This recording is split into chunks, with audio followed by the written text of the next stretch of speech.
वीतराग भगवान अनंत करुणा निधि प्रभु महावीर को बारंबार नमन करती हूँ। भावों से शिवाचार्य भगवान के श्री चरणों में कोटि कोटि वंदन। गुरनी मैया महासाध्वी सरल आत्मा बीना जी महाराज साहिब के श्री चरण सरोजों पे बारंबार नमन करती हुई धर्म प्रेमी बंधुओं, माताओं एवं भवी जीवों, प्रारंभ हो रहा है वीतराग भगवान के जो आप प्रसंग सुन रहे हैं बड़े संक्षिप्त रूप में और बहुत ही सरल भाषा में। तो उस प्रसंग में से आज आ रही है कठोर साधना। कहते हैं बिना तपे सोना सोना ही रहता है, कुंदन नहीं बन पाता। धर्म प्रेमी बंधुओं, माताओं, भवी जीवों, इसी प्रकार तप की अग्नि में तपने के बाद ही आत्मा सर्वज्ञ सर्वदर्शी बनती है। भगवान महावीर की तपश्चर्या इसी ध्येय को लेकर प्रारंभ हुई।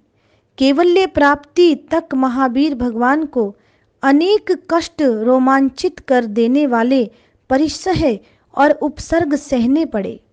यही भगवान महावीर की महावीरता थी कि उन्होंने उफ तक नहीं की, सभी कुछ संभाव से सहन किया।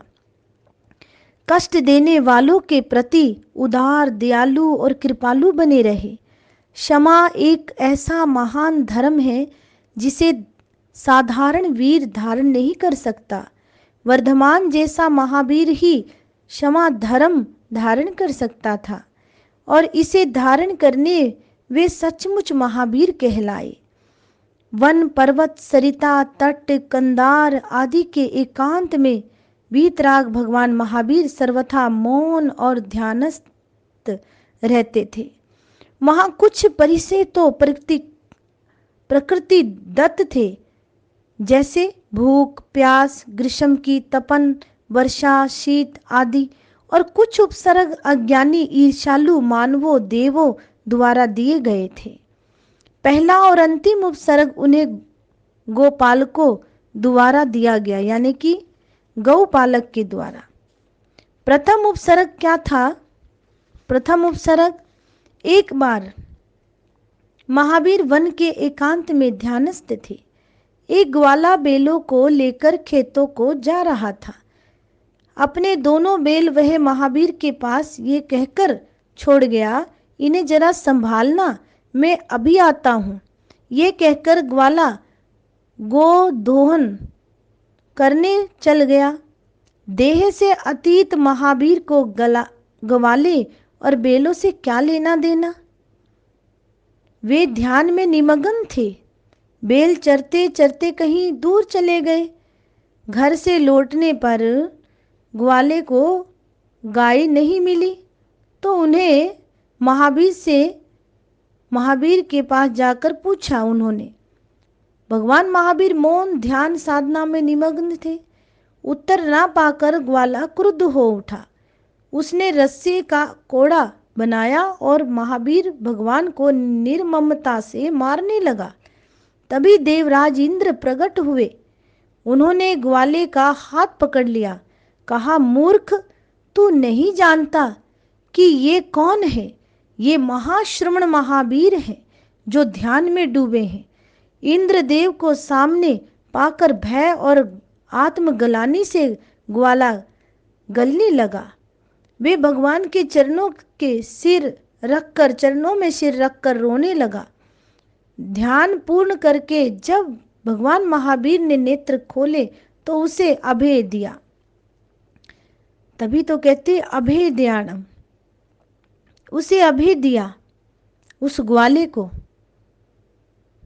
अभय दिया। उसी समय देवेंद्र ने भगवान महावीर से एक प्रार्थना की, प्रभु, मैं आपके साथ रहना चाहता हूँ जिससे मैं ऐसी बाधाओं को दूर कर सकूं। भगवान महावीर ने उत्तर दिया, देवराज इंद्र, आत्म साधना अपने ही बल पर होती है। सब का योग पर के सहयोग से नहीं साधा करते। तुम जाओ, मैं अपनी साधना स्वयं करूंगा। देवराज इंद्र आश्चर्यचकित होकर चले गए। अब आता है प्रथम चातुर्मास।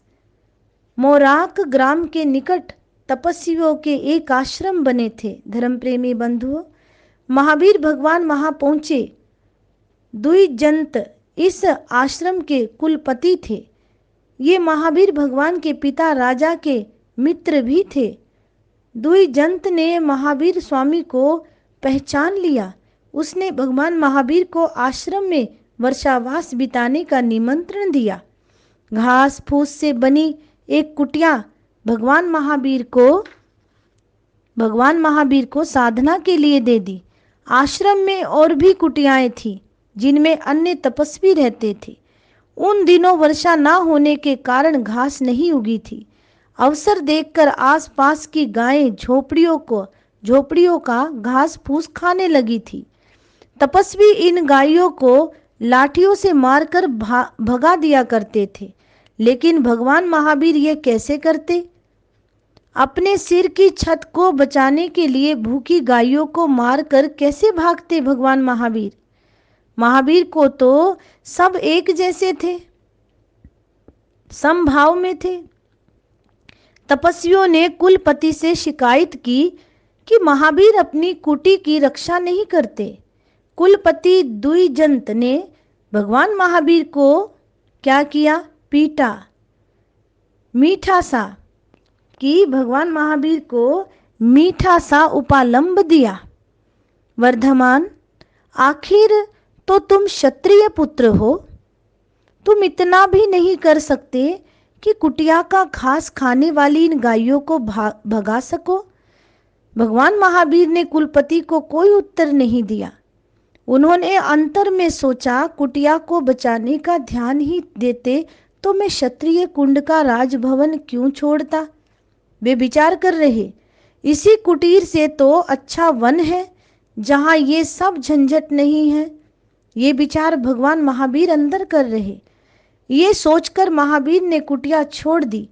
जहां साधना से अधिक साधनों को महत्व दिया जाता था, उस आश्रम को छोड़ने के बाद भगवान महावीर ने 5 प्रतिज्ञाएं की। ये पांचों प्रतिज्ञाएं शाश्वत महत्व की है। एक सच्चे साधक के लिए इन पांचों का महत्व सदा बना रहेगा। धर्म प्रेमी बंधुओं, ईर्षा, द्वेष, निंदा, स्तुति वालों के संग साथ से सदा दूर रहना। पहली बात भगवान महावीर ने कही, साधना के लिए सुरक्षित सुविधाजनक स्थान का चुनाव ना करना और अपने को पूर्णतः प्रकृति को सौंपकर कायोत्सर्ग की साधना करना। ये दूसरा प्रण भगवान महावीर ने लिया। भिक्षा मांगने, मार्ग पूछने के अतिरिक्त सर्वथा मौन रहना, ये भगवान महावीर ने तीसरा वचन लिया। और चौथा था कर पात्र में ही भोजन करना। और 5वां वचन ये लिया भगवान ने, अपनी आवश्यकता पूर्ति के लिए किसी गृहस्थ को प्रसन्न करने का प्रयत्न ना करना। ये वर्षावास महावीर स्वामी ने एक वृक्ष के नीचे व्यतीत किया, ऐसा संकल्प करके। देखिए धर्म प्रेमी बंधुओं, कैसी महान हस्ती हमारे वीतराग भगवान महावीर स्वामी थे।